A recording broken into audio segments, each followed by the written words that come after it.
That day, I sat in the courtroom with my hands ice cold. I heard the gavel strike, and my heart felt like it was about to fall out of my chest. I had never imagined there would come a day when I would have to face my own husband in court, nor had I thought he would stand on the opposite side of me. I looked over at Caleb. He sat at the plaintiff's table, his face calm as if I were nothing more than a stranger. Beside him was Attorney Cromley, who had looked at me with disdain from the moment she stepped into the room. "Your Honor," she began, her voice sharp and clear, "my client, Mr. Caleb Hayes, requests full custody of the child and all shared assets on the grounds that Mrs. Miriam Hayes is unfit to be a mother." The words knocked the breath out of me. Me. Unfit to be a mother? I, who had been there for our child every single day for 7 years. Beside me, Attorney Harris gently placed a hand on my arm, reminding me not to react too strongly. But my heart was pounding so fast my hands were trembling. I didn't dare look around, yet I could feel every pair of eyes in the room settling on me. The tension was so heavy that I could hear nothing but my own breathing. The judge asked for evidence from my husband's side, and Cromley stood again. They said I had failed. They said I was unstable. They said my daughter, little Lily, would be better off with Caleb. I bit my lip hard to hold back tears. I had prepared myself for attacks, but I didn't think they would hurt this much. Just as the judge was about to move on to the next section, the courtroom door suddenly swung open, and I saw my 7-year-old daughter, Lily, standing there, clutching an old tablet in her hands. "Your Honor," her small voice rang out clearly, "may I show you something my mom doesn't know about?" I froze. I didn't understand what was happening. All I knew was that my heart tightened when I saw that rare seriousness on her little face. Caleb shot to his feet while Cromley stared wide-eyed at Lily. No one understood why my child was there. I could only whisper in desperation, "Lily, what are you doing here, sweetheart?" But she didn't look at me. She looked straight at the judge's bench, and I could feel my life was about to change direction. Before I tell you what happened after that unexpected moment, I want to thank you. The one listening to this story, thank you for being part of our community, where real-life stories are shared with sincerity and understanding. If you find this story meaningful or simply want to hear more stories about family and life lessons, you can subscribe to the channel. It helps you stay updated with upcoming stories, and it helps us spread more positive values to everyone. Thank you so much. Now, I will continue my story. Before everything fell apart, my life passed through mornings that looked almost the same. I usually woke up earlier than the sun. I liked standing in the quiet kitchen, listening to the steady hum of the washing machine and the soft aroma of toast filling the air. I didn't do those things because I had to, but because I wanted Caleb and Lily to start their day warmly. I always believe that when a family begins the morning gently, the rest of the day tends to go more smoothly. Caleb came down the stairs right on schedule, as always. His shirt was always perfectly pressed, and I would place his cup of coffee on the table the moment he pulled out his chair. He didn't look at me, not out of anger. It had simply become a habit. "The coffee's a bit bitter today," he said, his eyes fixed on his phone. I smiled, keeping my tone light. "Sorry, I must have mismeasured." Caleb didn't respond. He only nudged his plate of eggs aside slightly, as if testing whether I would react. I was used to it, so I simply stood still. The only one who ever brightened the morning was Lily. She would run downstairs with a burst of laughter, hugging me before rushing over to hug her father. Whenever I looked at her, I felt like I had been recharged with enough strength to get through the entire day. That day, when I picked up Caleb's coat to hang it on the hook, I caught a faint, unfamiliar scent. Not my perfume and not the cologne he usually wore. It was softer, sweeter, like a woman's. I paused for a moment, but then I reassured myself. It's probably someone from the office. A female colleague standing close could leave a scent on his coat. I didn't allow myself to suspect anything. At that time, I still trusted Caleb completely. The truth is, my family hadn't always been this cold. There was a time when Caleb was the kind of husband any woman would dream of. I still remember weekends from 2 or 3 years ago. He would make pancakes for the 3 of us. When I dropped a bowl, he laughed and said, "Careful, my clumsy wife." No criticism, no harshness, only warmth. Caleb used to love napping on the sofa with our daughter in his arms, or taking me on evening walks, just to breathe and relax. He even took a day off work once just to help me clean Lily's room before her birthday. But then he started changing. Not suddenly, but gradually. First he began coming home late. Then he became irritable over small things. Credit card debt notices began appearing more frequently. Work stress kept him awake at night. I thought it was just a rough patch. I believed he would push through it. I never imagined those changes would lead us to the brink we're standing on today. Looking back, I realized there were signs. Small signals I ignored, and they eventually became the storm that swept my family away. It was a quiet afternoon. I was cutting fruit for Lily when I heard a knock on the door. A deliveryman stood outside, handing me a large, pale yellow envelope. I thought it was school papers for my daughter, or maybe some insurance documents. But the moment I saw the law office logo printed in the upper left corner, my heart thumped hard. Why am I receiving documents from a law firm? I asked myself as my hands began to shake. I opened the envelope. Several thick sheets of paper slid out.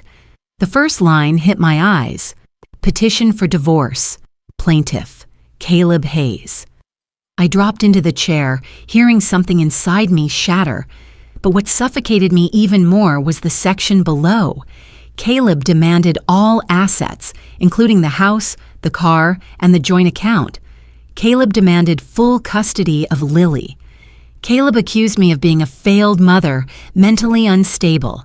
I read each sentence, each word, feeling as if I no longer recognized the man who once stood in front of me and promised to protect me for life. I remember sitting there frozen for nearly 10 minutes. No tears, no words. My body felt hollow, as though someone had drained all the air out of it.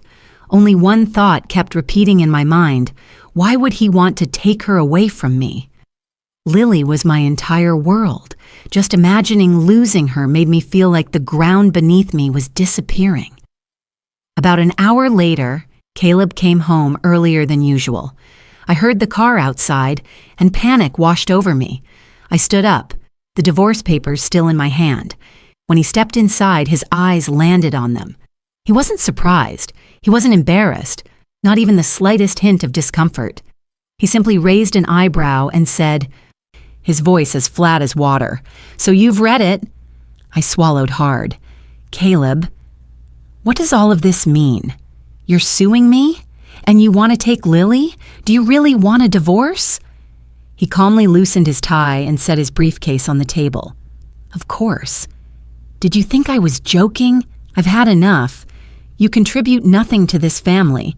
The house is always a mess. You're always weak, always complaining. Someone like you doesn't deserve to be a mother." Those words felt like knives stabbing straight into my chest. I shook my head, trying to find my voice again.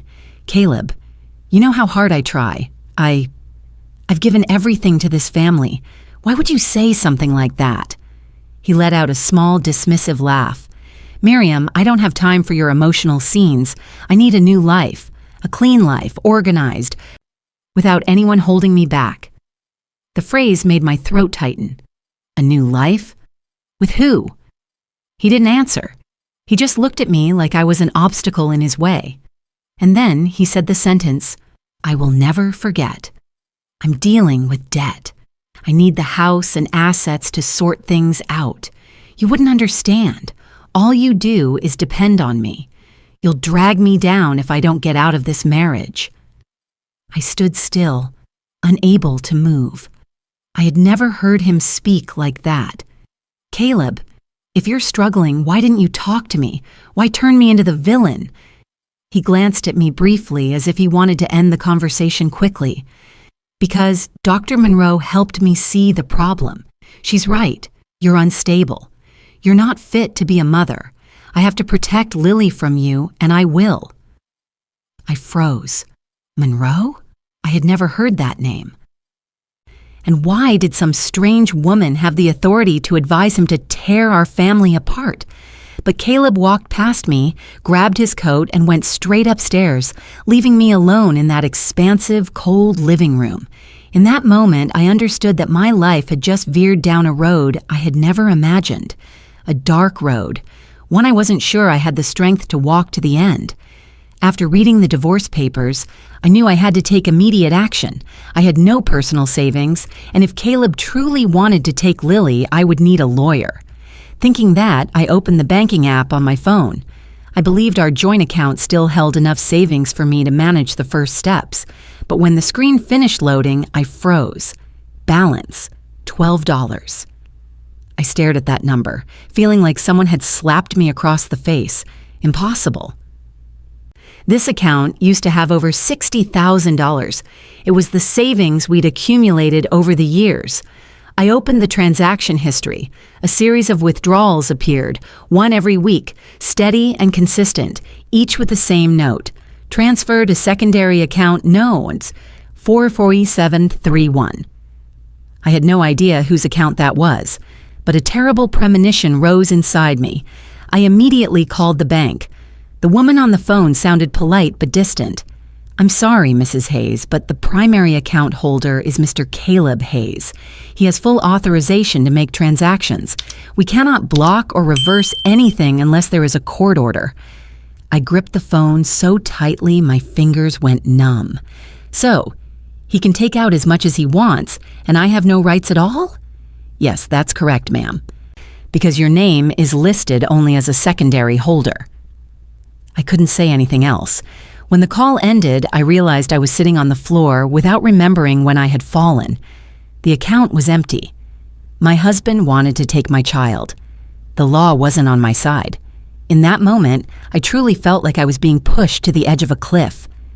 That afternoon, I sent Lily to our kind neighbor's house so I could have time to call a few law offices. I thought at the very least I should ask how much the fees would be. But office after office, every single one gave a price far beyond what I could ever afford. The initial consultation fee is $500, and after that, the hourly rate is... We require a minimum retainer of $8,000 to open your case. A custody battle? Very complex. You should prepare at least $15,000. Every call ended with my chest growing heavier. I almost gave up. But at that moment, I remembered an old college friend, Lana. We rarely kept in touch, but she had once worked at a legal aid organization. I called Lana, my voice trembling. She let out a long sigh after hearing my story. "Miriam, don't lose hope. I know a good attorney, Mr. Harris. He's not famous, his office is small, but he's very dedicated, and especially understands cases where stay-at-home mothers are at a disadvantage. I think he can help you." I didn't hesitate. I wrote down the address she gave me and went to Mr. Harris's office the next morning. Even though I was exhausted, I forced myself to stay proactive. I couldn't let anyone take Lily away from me. That evening, I took Lily to the park near our house so she could relax. I didn't want her to sense how unstable I felt. But while I was tying her shoelace, I noticed a woman standing nearby. She looked at Lily for a little too long, with an expression I couldn't read. Not the look of a stranger admiring a child, but something calculating. When I looked up, she gave me a polite smile. "She's adorable. You must take very good care of her." I nodded, not thinking much of it. Lily pressed closer to me, uncomfortable with the woman's stare. The woman walked away, but glanced back once more. I didn't know who she was, and I didn't think much of it. Not until a few days later when I saw that same face in the courtroom, accompanied by a title that sent a chill through my spine. Dr. Monroe, Court-Appointed Child Welfare Evaluator for the defendant, Miriam Hayes. That was when I understood. The look in the park was no coincidence. It was part of a plan already in motion. I began to feel everything slipping out of control when Caleb submitted a stack of photos to the court. I wasn't allowed to see them right away, but Attorney Harris brought them to our first meeting. I remember the way he placed the photos in front of me, his hand tightening slightly, as if he were trying to stay calm on my behalf. In the photos, my house looked unrecognizable. Dishes piled in the sink. Clothes were thrown across the hallway. Toys were scattered all over the living room. But I only needed one glance to know exactly which day that was. It was the 3 days I had the flu. My fever was nearly 102, and my body ached so badly I couldn't stand. Caleb knew that. He even told me to rest, promising that he would clean and make soup for me. But he did nothing. Instead, he took pictures. I felt my throat close. Harris. He took these when I was sick. He knew I couldn't do anything. Attorney Harris nodded, his voice calm but tinged with anger on my behalf. Yes, and they're using them to prove you neglected the household. I looked at the photos again, not to verify anything, but to accept that this was really happening. The man who once cared for me had turned my weakest moments into weapons against me. It hurt, in a way I never imagined possible. But the messy house photos weren't the worst. Attorney Harris handed me another stack, credit card statements. Inside were charges for handbags, jewelry, luxury restaurants, high-end spas. I was so shocked that I spoke out loud. That wasn't me. I've never been to any of these places. I don't even know where this boutique is. Harris asked gently, "Do you use a secondary credit card under your name?" Yes, but Caleb carried that card more than I did. He said the main card kept hitting the limit, so he used mine temporarily. Harris sighed. "So he used your supplementary card, then left the transactions under your name to make you look irresponsible and extravagant." I leaned back in my chair, my hands clenched tightly. Caleb had planned everything. Every small action, every reasonable excuse, all were steps leading to a narrative he was crafting. A wife who overspent, who lacked responsibility.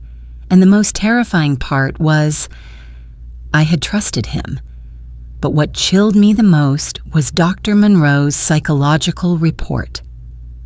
A thick document filled with technical terms I could barely understand. Monroe wrote that I was emotionally unstable, prone to overreaction, incapable of providing consistent childcare, and creating a psychologically harmful environment for Lily. She even noted that she had observed me in several everyday situations. I stiffened. Observed? When? I've never met her. Harris looked up, his voice lowering. "You have, Miriam, at the park, at the mall. You may not have noticed, but Monroe has been watching you and your daughter for a long time." I remembered the strange look I had seen in the park. It suddenly made me shiver. Then Harris continued, quiet but unmistakably clear. "She and Caleb are involved. They've apparently known each other for a while. He's drowning in debt, and Monroe wants a wealthy life with him. Everything they're doing is aimed at taking the assets and taking Lily from you." It felt like someone dumped a bucket of ice water over my head. Caleb had someone else, and she was behind the entire plan to destroy me. She had used her title as a psychologist to turn me into a mentally unstable mother in the eyes of the court. I covered my face, not crying, but my chest tightened until I could barely breathe. I had never felt so close to the edge. In the days that followed, Caleb changed noticeably, but not for the better. He began coming home unusually early. I didn't think it was because he wanted to be a better father. The first time I saw what he brought home, I understood exactly what he was trying to do. It was a brand new tablet, the expensive kind I had never bought for Lily. Lily squealed with excitement. "Daddy, is this really for me?" Caleb smiled gently, an expression I hadn't seen from him in a long time, and told her, "Of course, Princess. When you live with me later, I'll get you only the best things, not like some people." His eyes flicked toward me. Lily didn't fully understand the implication, but I did. He was planting the idea that life with me was lacking, dull, while life with him would be generous and comfortable. He kept going. "You know, Lily, Daddy always wants you to have the best. I just worry you might be affected by Mommy's temper." I froze. The words were spoken softly, but they sliced through the air between the three of us. Lily turned to look at me, her eyes uncertain. I knew Caleb was deliberately trying to make her question me, trying to divide her loyalties. I could feel pieces of her trust shifting, little by minor. In that moment, I wanted to defend myself. I wanted to tell Lily that I wasn't like that her father was twisting the truth. But I stopped. I looked at Lily's small face, still innocent yet already wavering. I knew that if I raised my voice, Caleb would use it as proof that I was out of control. And worse, Lily would be scared. I took a slow breath and softly said, "Say thank you to Daddy, Lily. And remember, Mommy always loves you, even if I can't buy things as expensive as this." Lily nodded and hugged the new tablet. Caleb glanced at me again, this time with a triumphant smile. I held myself together with everything I had. I didn't want my daughter to witness another argument. Deep down, I understood that in a home, especially one with children, the steadiness of the adults could soften the fear and heaviness in the air. I tried to hold on to that even as my heart ached with every beat. That night, after Lily fell sound asleep, I finally allowed myself to exhale heavily. I leaned against the edge of her bed, watching her sleep under the soft glow of the nightlight. Even asleep, she held something tightly against her chest. I assumed it was her favorite stuffed bear, but when I looked closer, I realized it wasn't a toy. It was Lily's old tablet.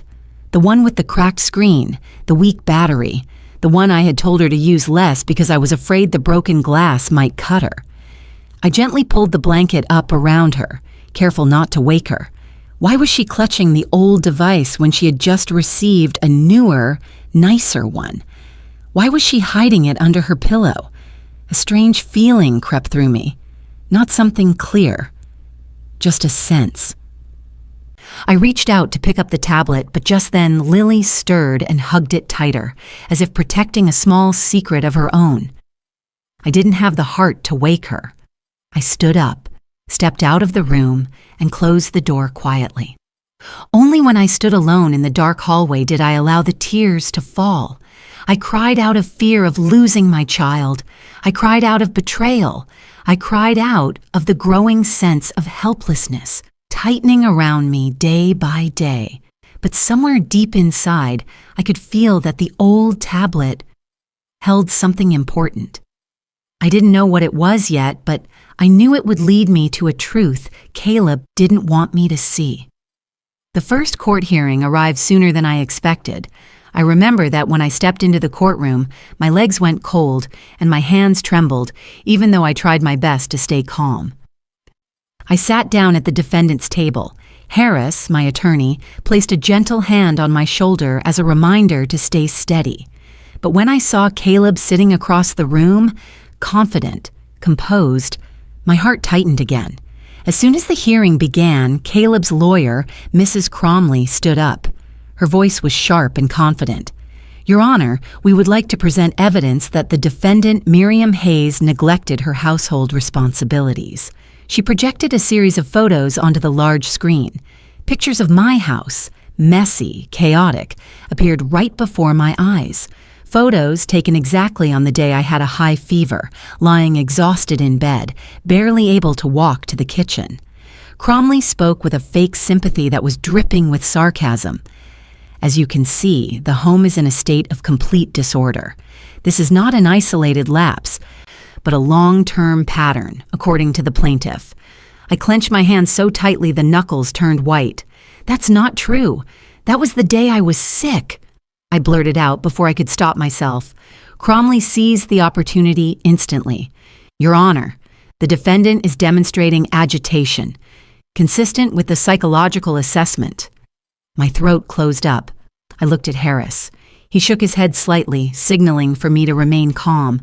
But just as I swallowed down my anger, she presented the credit card statements. "The defendant frequently engages in excessive spending," she said, holding up bills for handbags and jewelry I had never seen in my life. "These expenses severely impacted the family's finances." I shot up again. "That wasn't me.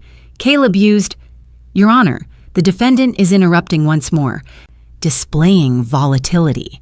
Her voice was flat, emotionless. The entire room tilted around me. I felt myself falling deeper into the trap they had carefully set. Then Monroe took the witness stand. She wore a light-colored suit, her hair neatly tied, her face modestly made up, looking trustworthy. If I hadn't known what she truly was, I might have believed she was an objective psychologist just doing her job. "Your Honor," Monroe began, her tone soft but firm. "During the course of observation, I noted that Mrs. Miriam Hayes exhibits emotional instability, heightened reactivity, and disproportionate responses to situations involving the child." She described the incident at the mall, when I pulled Lily back because she ran too close to the escalator. She portrayed it as an emotional outburst. Then she recounted the moment at the park, when I was texting a list of items Caleb asked me to buy while Lily played nearby. She twisted it into evidence that I was not attentive to the child. Every sentence was like a cold needle piercing into me. The judge bent over his notes, writing steadily. He did not appear entirely biased toward Monroe, but it was clear he was heavily considering her words. I looked at Caleb. He wasn't looking at me. He was looking at Monroe with satisfaction in his eyes, and in that moment I felt myself sinking deeper into the swamp they had built. When the testimony ended, my head was spinning. I felt every emotion inside me being crushed. Harris leaned down and whispered, "Miriam, stay calm. This is only the first hearing. The next one decides everything. You have to stay strong." I nodded slightly, but my throat tightened. I could barely breathe.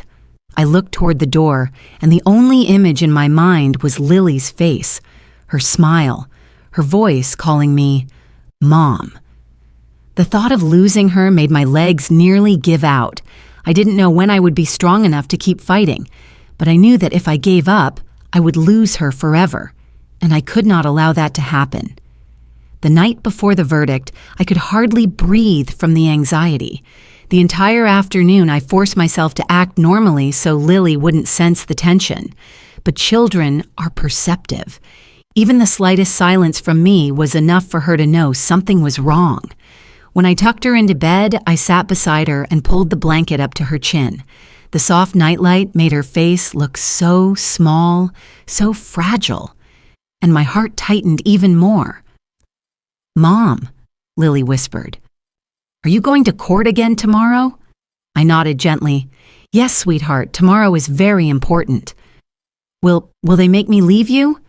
Her voice was so tiny I had to lean down to hear it. I hugged her immediately. "No, Lily, I will do everything to keep you with me. No one can replace the love I have for you." Lily hugged me back, squeezing tightly as if afraid I might disappear if she let go. I stroked her hair, feeling her soft breath against my shoulder. "There's only one thing you need to know," I continued, my voice strained but gentle. "I love you more than anything. No matter what happens, you will always be the most important part of my life." Lily nodded, but in her eyes I saw something, not fear, not sadness, something like hesitation, as if she wanted to say something but held it back. I asked, softly, "Do you have something you want to tell Mommy?" Lily looked down, her tiny hands gripping the edge of the blanket. Then she shook her head. "No. I'm just worried about you." I knew she wasn't telling me everything, but I didn't want to push her. Children sometimes keep small secrets to protect themselves, and the most important thing was that she still felt safe in my arms. I kissed her forehead. "Go to sleep, Lily. Mommy is always here." "I love you, Mom," she whispered. "I love you even more," I replied, my voice tight but warm. As I stood and walked out of the room, I turned back for one last look. Seeing her lying there, hugging her blanket, hugging her small but very real fear, made me understand one thing. Nothing in this world is more sacred than a mother's love. That love was the only thing I had left, and the only thing that gave me the strength to face tomorrow. The door closed softly behind me, leaving me alone in the dark hallway, facing a quiet storm of worry, but also a determination that I would never give up on my child. The next morning, I walked into the courtroom with heavy steps.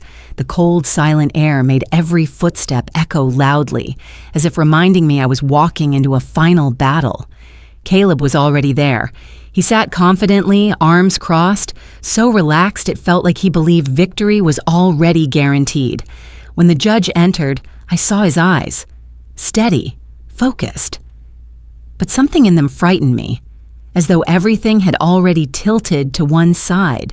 Then Cromley rose, her voice full of triumph. "Your Honor, based on all the evidence presented, my client, Mr. Caleb Hayes, is clearly the parent best suited to care for Lily Hayes. Meanwhile, the defendant, Mrs. Miriam Hayes, has demonstrated emotional instability and an inability to provide proper child care." She spoke as if the ruling was already decided. Caleb leaned back in his chair, smiling in a way that made my stomach twist. I sat there hollow inside. For a moment, I truly believed I was about to lose my daughter. When it was Harris's turn, he stood slowly, calm, unrushed. He didn't lecture loudly and didn't attack like the opposing side. He simply spoke with a steady, sincere tone. "Your Honor, I would like to remind the court that this case is not about who is wealthier, who argues better, or who presents a shinier picture. The real question is, who has raised Lily these past 7 years? Who has been by her side every night, every fever, every fear? Who has put her above everything else?" He looked at me, then at the judge. Miriam sacrificed her career, her time, and herself to care for Lily. She is not perfect, but her love for her daughter is undeniable, and I trust that this court will see that. His words weren't flowery, but they warmed me. At least someone believed in me. But I still saw the faint hesitation in the judge's eyes. Not enough to reassure me. Then he prepared to read the preliminary ruling. Just as he drew a breath to speak, the courtroom doors swung open. A small voice rang out. "Your Honor, I have something to show you, something my mom doesn't know." I turned around. Lily.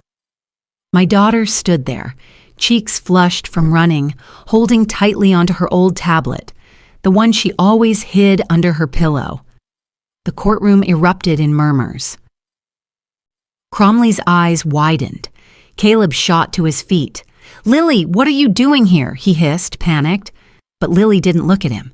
She looked straight at the judge, her eyes clear and serious.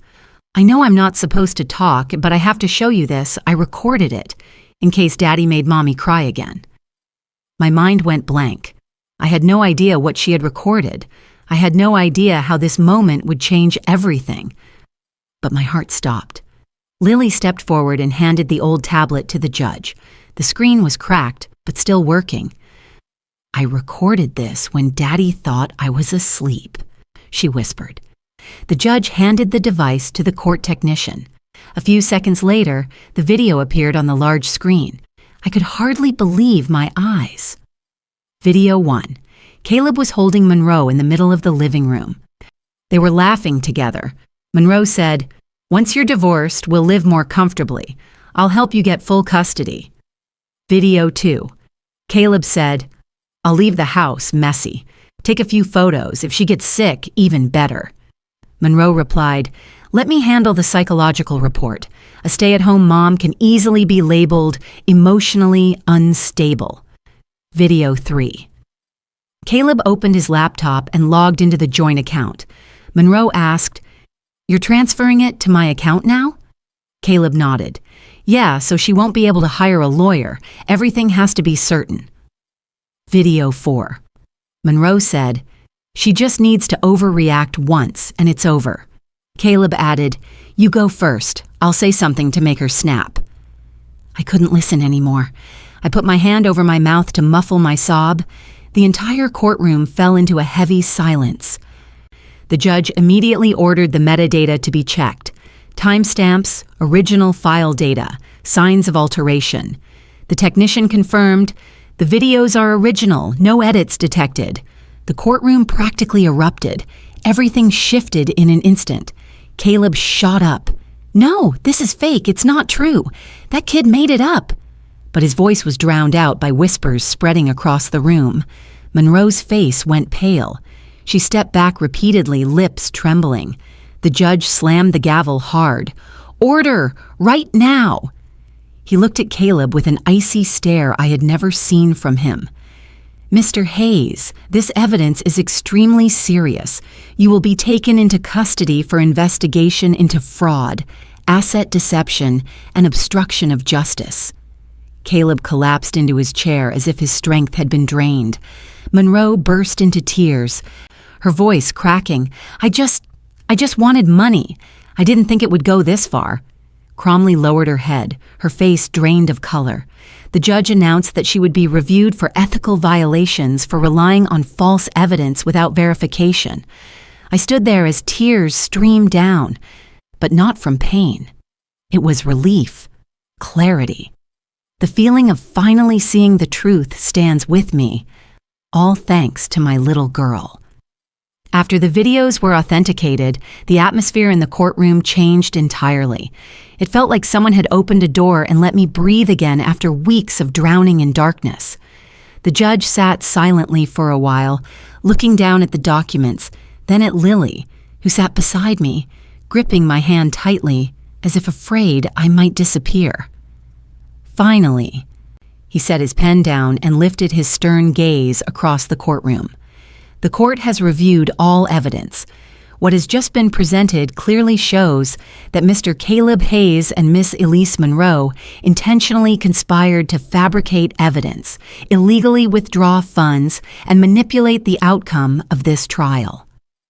A chill ran down my spine, even though I already knew the truth. But hearing it recognized, officially, felt like my heart had finally been put back where it belonged. The judge continued, "Therefore, the court grants full custody of Lily Hayes to Mrs. Miriam Hayes." I nearly lost control of my breath. Lily turned and wrapped her arms around me tightly, her little embrace holding an entire world I had been terrified of losing. The judge continued in a clear voice, "Mrs. Miriam Hayes will be the official petitioner for divorce. All shared assets will be frozen immediately pending investigation of fraudulent activity." I looked over at Caleb. He was no longer the arrogant man who had filed the petition. He couldn't even lift his head. "Mr. Caleb Hayes and Ms. Elise Monroe will be investigated for charges including asset fraud, evidence fabrication, and abuse of professional authority for personal gain." I closed my eyes, not out of joy, but because at last, everything was exposed. No one could hurt Lily or me anymore. When the police entered, I saw Caleb flinch. He tried to say something, but the words stuck in his throat. Monroe stood beside him, her hands trembling. She no longer looked confident, composed, or professional. She looked like a woman terrified by the collapse of her own scheme. The officers placed the handcuffs on Caleb first, quietly, without shouting, without resistance. Caleb glanced at me, a flash of something like regret crossing his eyes, then fading as quickly as it appeared. I said nothing. There was nothing left to say. Monroe sobbed softly, walking out without daring to meet anyone's gaze. I sensed her shame and fear, but I felt no satisfaction. I only felt tired, and finally relieved. Watching them being escorted out, I didn't feel victorious. I only felt that Lily and I were finally safe. Attorney Harris placed a gentle hand on my shoulder and smiled softly. "Congratulations, Miriam. It's over now." I looked at Lily. She held my hand, her eyes bright but full of childlike innocence. "No," I replied quietly. For me, things are just beginning. Beginning a new life, a quieter one, a safer one, a life filled with hope. 3 months have passed since the trial ended.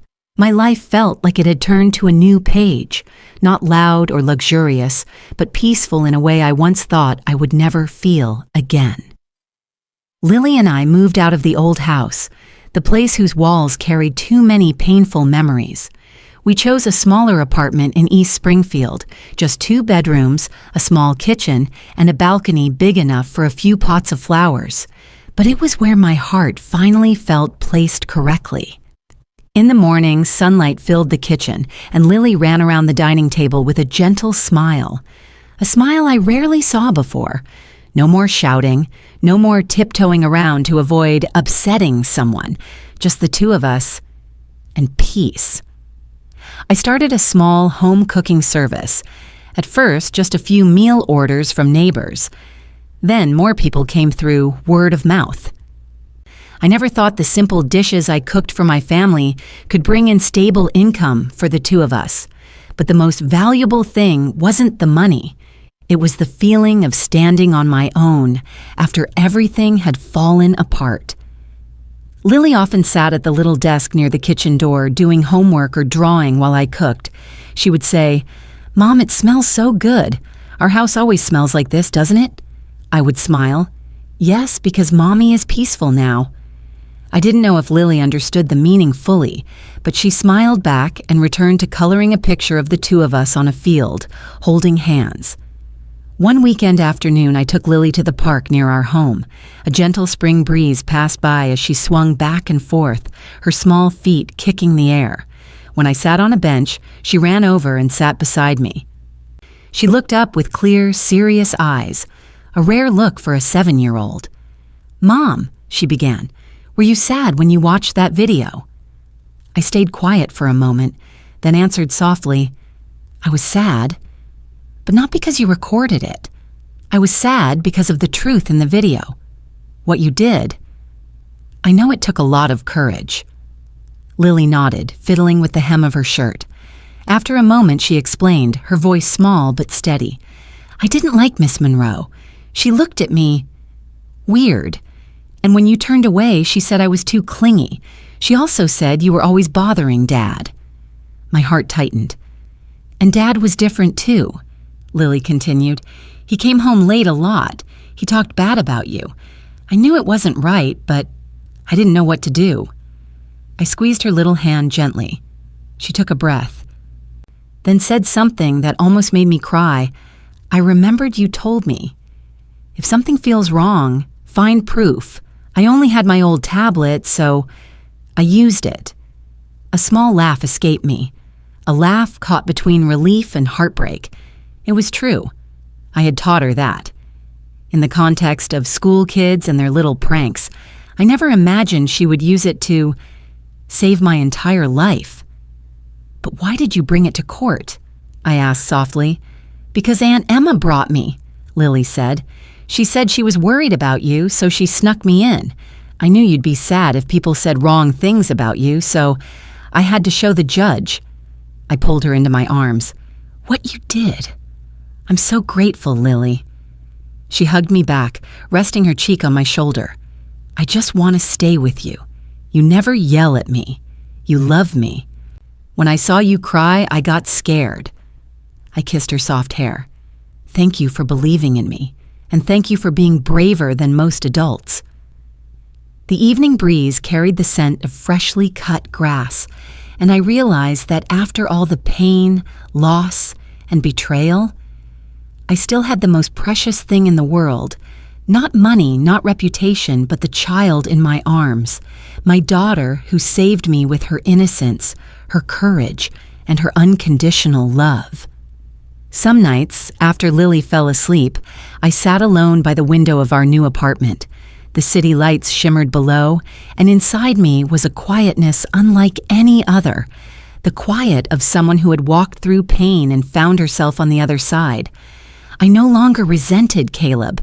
That resentment had eaten at me for so long, but now, looking back, I understood something.